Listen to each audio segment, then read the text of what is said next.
Imagina que te hundes a través de 29 kilómetros de hielo sólido en Europa, la luna helada de Júpiter. No hay luz ni sonido, solo el peso de un mundo congelado que te oprime desde todas las direcciones. Después de lo que parece una eternidad de oscuridad, la masa de hielo cede y te encuentras en aguas abiertas. Pero no es cualquier océano. No hay cielo sobre ti, ni una superficie contra la que nadar, solo un techo de hielo que se extiende en todas direcciones, encerrándote en un cuerpo de agua que jamás ha visto un rayo de sol. Lo aterrador no es la oscuridad, sino la creciente sospecha de que podrías no estar solo. Desde lejos, Europa parece casi pacífica, un mármol pálido con vetas marrón rojizo que recorren su superficie como venas bajo una piel helada. Con un diámetro de poco más de 3.100 kilómetros, es ligeramente más pequeña que nuestra Luna. Da una vuelta alrededor de Júpiter cada 3 días y medio, siempre mostrando la misma cara al gigante gaseoso.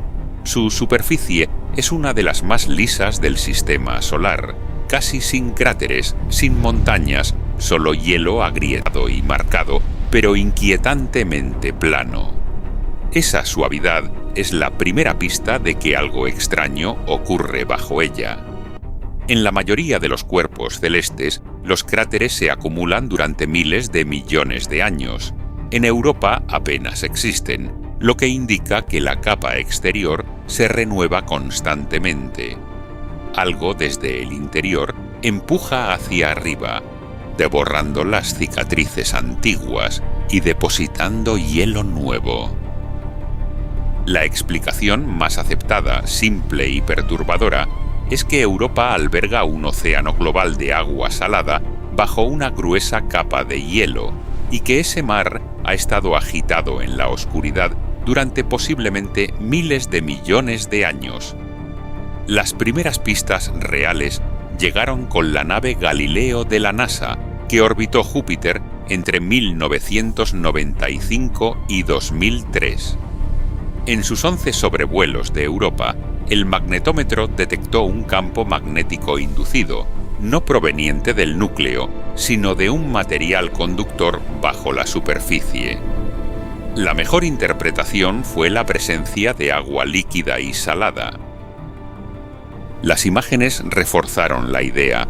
Las grietas en la superficie forman patrones masivos llamados Lineae, algunos de cientos de kilómetros, consistentes con la flexión y separación de la capa helada sobre un líquido subyacente. Otras regiones muestran terreno caótico, donde el hielo parece haberse roto, desplazado y vuelto a congelar en una disposición totalmente distinta, como un rompecabezas revuelto. Esa clase de trastorno solo tiene sentido si algo cálido y fluido empuja desde abajo. ¿Cómo puede existir agua líquida tan alejada del Sol?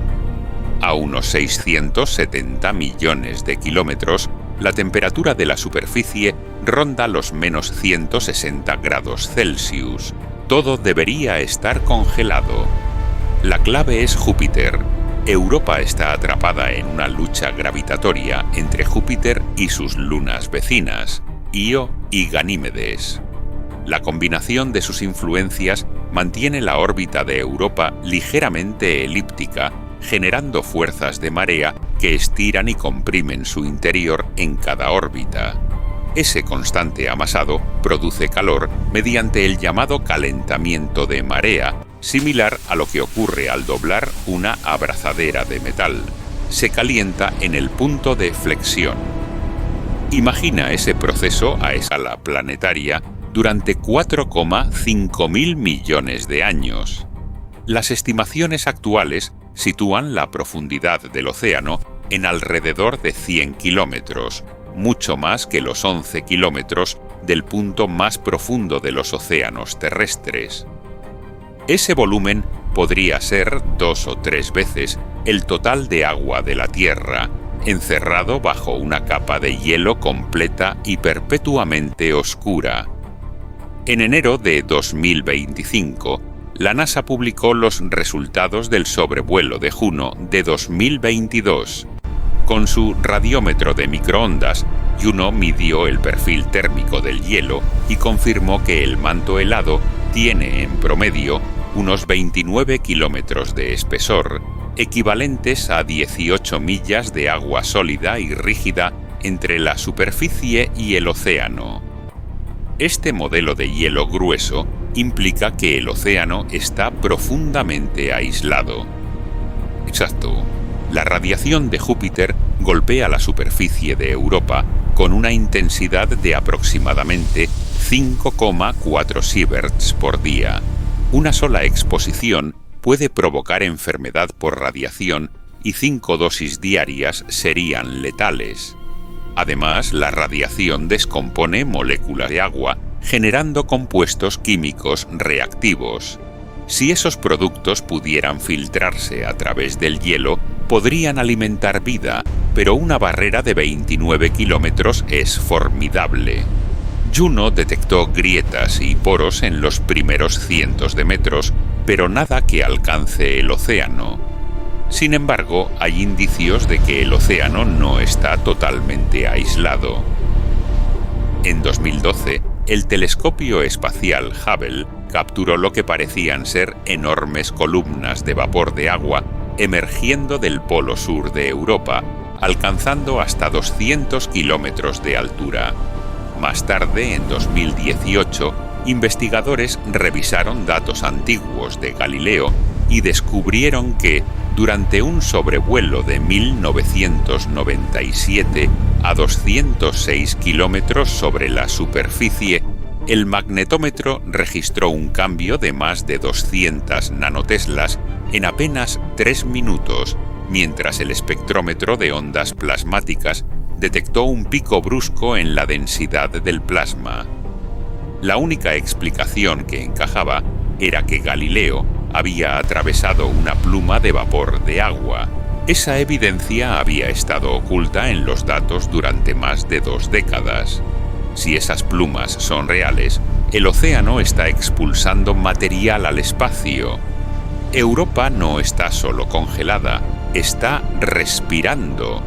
Eso abre la posibilidad de que una nave pueda cruzar una de esas plumas y muestrear el océano directamente, sin necesidad de perforar kilómetros de hielo ni aterrizar en una superficie que destruiría la electrónica en cuestión de horas. El entorno radiactivo sigue siendo un desafío. En las zonas de mayor radiación, cerca del Ecuador, sería necesario excavar entre 10 y 20 centímetros bajo la superficie para encontrar material que no haya sido alterado químicamente. La gran pregunta es si algo puede sobrevivir en ese océano. Los ingredientes básicos son prometedores: agua líquida, probablemente más que en la Tierra, y los elementos químicos necesarios. Lo que queda en duda es la fuente de energía. En la Tierra, la vida prospera en lugares que se asemejan a lo que podríamos imaginar en el fondo oceánico de Europa: dorsales medio-oceánicas y respiraderos hidrotermales que expulsan agua supercalentada y rica en minerales a la oscuridad total. Ecosistemas enteros viven allí sin depender de la luz solar, con bacterias que convierten sulfuro de hidrógeno en energía, sustentando gusanos, cangrejos, camarones y peces. Sin embargo, estudios de 2024 sugieren que el interior rocoso de Europa podría no generar suficiente calor para mantener actividad volcánica en el lecho marino. El magma tendría dificultades para atravesar la gruesa capa de roca y llegar al océano. Sin volcanismo activo, se perdería una fuente importante de energía química. 3.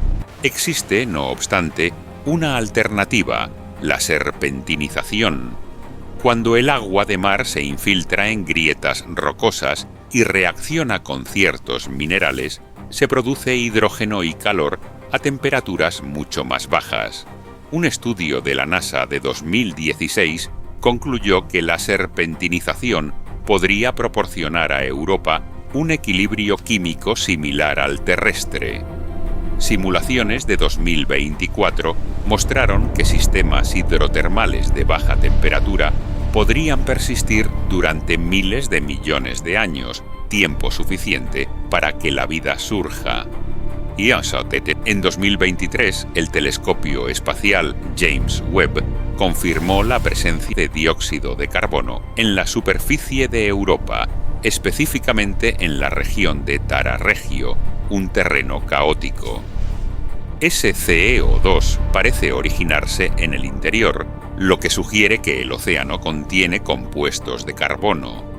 El mismo telescopio corroboró la existencia de las plumas de vapor, confirmando que Europa no solo está filtrando, sino expulsando activamente material de su océano oculto.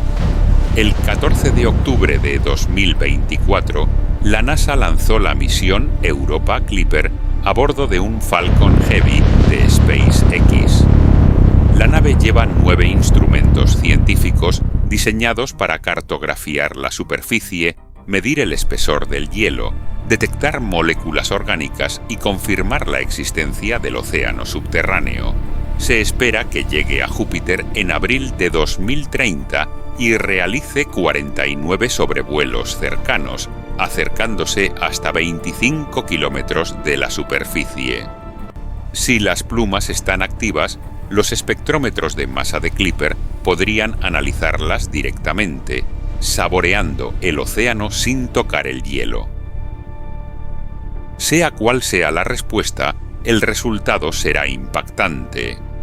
Si el océano de Europa resulta estéril, nos enfrentaremos a la incómoda idea de que la vida es extremadamente rara. Si, por el contrario, descubrimos incluso una forma de vida unicelular que se alimenta de energía química en la oscuridad, cambiará todo. La vida no sería una anomalía, y si surgió 2 veces en un mismo sistema solar, el universo estaría lejos de estar vacío. Europa no se preocupa por nuestras preguntas.